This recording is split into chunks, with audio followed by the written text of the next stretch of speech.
Today for Kaizen, we have my friend Mike here, and he's going to be presenting his Kaizen that he did recently with the drum sander.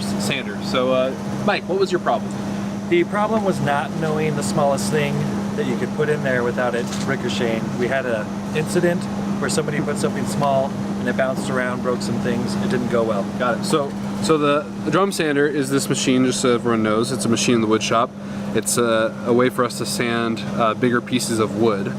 But like Mike said, we had an incident where someone put in something too small and it bounced around like a pinball machine. So that's not good. So what kind of waste did we have? The waste we had was basically waiting for them to assess the damage and fix it, which is about 3 hours. Some downtime. And then of course that led to a defect, which was the machine was busted but not unrepairable, which was supposed to be about 500. So altogether 680. And the root causes were that nobody currently in the shop knew the answer. Two, we usually don't run into that problem during normal production.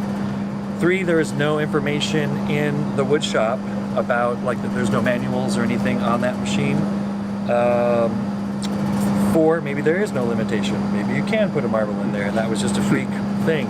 And five, there is no standard for it. And I even looked at maintenance to look at the two manuals for it, and it was just basically like, here's how you plug it in, get air, and here's how it runs. Have fun. There was no don't stick your face in it and all that kind of stuff. So that fix was, we just did nothing and continued, moved on and fixed it. The preventative actions we went through were try to find the owner's manual, which I did, consult maintenance to see if anybody knew, ask former woodshop co-workers, which Leon, who's upstairs now. We asked VB, or I asked VB, and after all of that, we decided, and a team train, or we could have done nothing. So what we ended up doing was we figured it out based on what Leon said, and pretty much guessing the usual pieces that we put in there. So we set the standard, so 14 inches or less.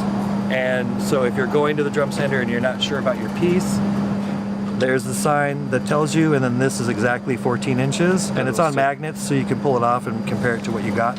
Awesome. So point of view standard work is basically what you went with? Yeah. Very nice. And then I did a team train to show everybody that there was a sign there, and there was a magnet showing the size. Cool. Have we had any problems yet? We've had no more incidents of pinball. Good. Awesome. Good.